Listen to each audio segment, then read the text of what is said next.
بسم اللہ الرحمن الرحیم۔ حضرت موسیٰ علیہ السلام فرعون کے غرق ہونے کے بعد بنی اسرائیل کے ساتھ بحیرہ احمر پار کر کے وادی سینا کی جانب چلے تو راستے میں انہوں نے ایسی قوم دیکھی جو اپنے بتوں کی پرستش کر رہی تھی۔ انہوں نے حضرت موسیٰ علیہ السلام سے ایک عجیب مطالبہ کر ڈالا، جیسا کہ قرآن مجید میں اللہ تعالیٰ ارشاد فرماتا ہے، اور ہم نے بنی اسرائیل کو دریا سے پار اتارا تو ایک ایسی قوم پر پہنچے جو اپنے بتوں کے پوجنے میں لگے ہوئے تھے۔ کہا، اے موسیٰ، ہمیں بھی ایک ایسا معبود بنا دے جیسے ان کے معبود ہیں۔ فرمایا، بے شک تم جاہل ہو۔ کہا، کیا اللہ کے سوا تمہارے لیے اور معبود بنا دوں، حالانکہ اس نے تمہیں سارے جہاں پر فضیلت دی ہے۔ اللہ تعالیٰ نے بنی اسرائیل کی ہدایت و رہنمائی کے لیے حضرت موسیٰ علیہ السلام کو آسمانی کتاب دینے کا فیصلہ فرمایا اور انہیں 30 راتوں کے لیے کوہ طور پر بلا لیا، جنہیں مزید 10 راتوں کے اضافے کے ساتھ 40 راتیں کر دیا۔ حضرت موسیٰ علیہ السلام نے کوہ طور پر جانے سے پہلے اپنے بھائی حضرت ہارون علیہ السلام کو اپنا جانشین مقرر کر دیا تھا، وہ بھی اللہ تعالیٰ کے نبی تھے۔ حضرت موسیٰ علیہ السلام کے جانے کے بعد سامری نے بنی اسرائیل سے زیورات جمع کیے اور انہیں پگھلا کر ایک بچھڑا بنا دیا، لیکن اس میں جان نہیں تھی، لیکن اس کے اندر سے بھاں بھاں کی آواز نکلتی تھی۔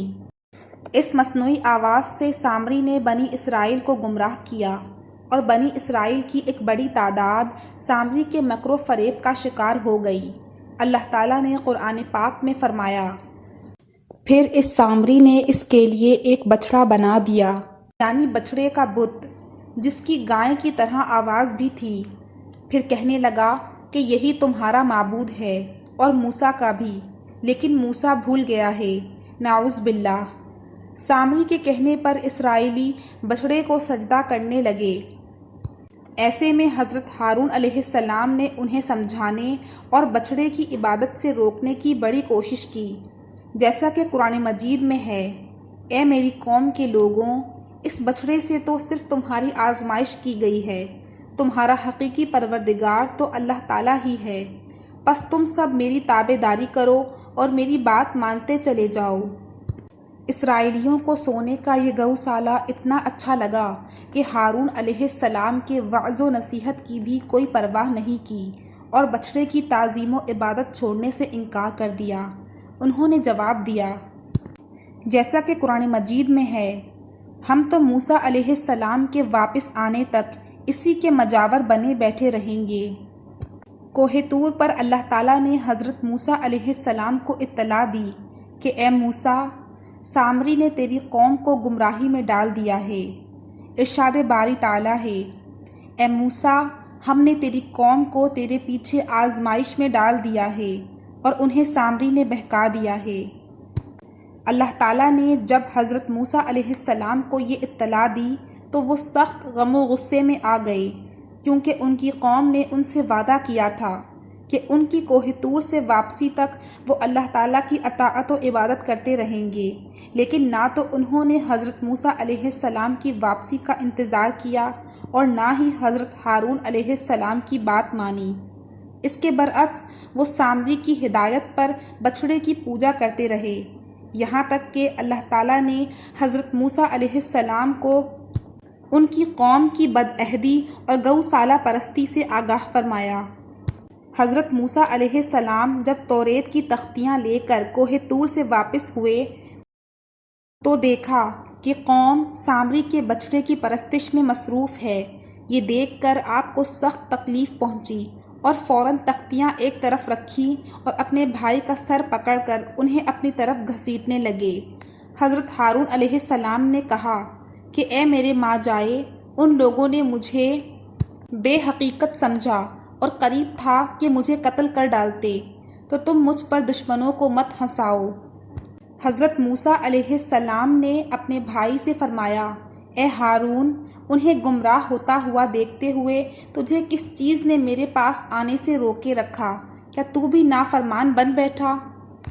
اس وقت حضرت موسیٰ علیہ السلام نے نہایت غصے کی حالت میں اپنے بھائی کی داڑھی اور سر پکڑ کر جھنجھوڑا اور پوچھا، جس پر حضرت ہارون علیہ السلام نے انہیں اتنا سخت رویہ اپنانے سے روکا۔ ارشاد باری تعالیٰ ہے، ہارون نے کہا، اے میرے ماں جائے بھائی، میری داڑھی نہ پکڑ اور سر کے بال نہ کھینچ، مجھے تو صرف یہ خیال دامنگیر ہوا کہ کہیں آپ یہ نہ فرمائیں کہ تو نے بنی اسرائیل میں تفرقہ ڈال دیا اور میری بات کا انتظار نہ کیا۔ حضرت موسیٰ علیہ السلام سامری کی جانب متوجہ ہوئے اور سخت لہجے میں پوچھا، سامری تیرا کیا معاملہ ہے؟ تو نے قوم کو بت پرستی پر کیوں لگایا؟ اس نے جواب دیا، میں نے ایسی چیز دیکھی جو اوروں نے نہیں دیکھی، تو میں نے فرشتے کے نقش پا سے مٹی کی ایک مٹھی بھر لی، پھر اسے بچھڑے کے قالب میں ڈال دیا، اس طرح میرے دل نے اس بات کو میرے لیے اچھا سمجھا۔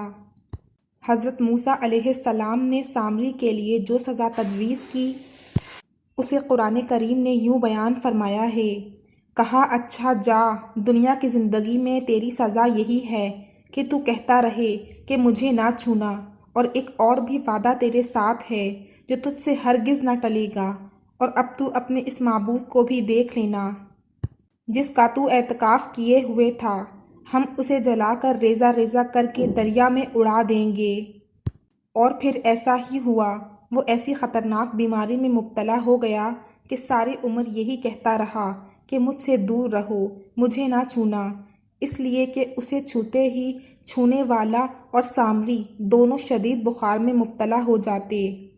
اس لیے جب وہ کسی انسان کو دیکھتا تو فوراً چیخ اٹھتا، لامساس۔ پھر وہ انسانوں کی بستی سے نکل کر جنگل میں چلا گیا، جہاں اس نے جانوروں کے ساتھ حیوانوں کی طرح زندگی گزاری اور یوں عبرت کا نمونہ بنا رہا۔ گویا دنیا میں لوگوں کو گمراہ کرنے کے لیے جو شخص جتنا زیادہ مکر و فریب، جھوٹ، فراڈ اختیار کرے گا، دنیا و آخرت میں اس کی سزا بھی اسی حساب سے شدید تر اور نہایت عبرتناک ہوگی۔ بنی اسرائیل کو بچھڑا پوجنے کے گناہ سے یوں معافی ملی کہ حضرت موسیٰ علیہ السلام نے قوم سے فرمایا، تمہاری توبہ کی صورت یہ ہے کہ جنہوں نے بچھڑے کی پوجا نہیں کی ہے وہ پوجا کرنے والوں کو قتل کریں، جسے قرآن مجید میں اللہ تعالیٰ یوں بیان فرماتا ہے، اور جب موسیٰ نے اپنی قوم سے کہا، اے میری قوم، بے شک تم نے بچھڑا بنا کر اپنی جانوں پر ظلم کیا، سو اپنے پیدا کرنے والے کے آگے توبہ کرو، پھر اپنے آپ کو قتل کرو، تمہارے لیے تمہارے خالق کے نزدیک یہی بہتر ہے، پھر اس نے تمہاری توبہ قبول کر لی، بے شک وہی بڑا توبہ قبول کرنے والا اور نہایت رحم والا ہے۔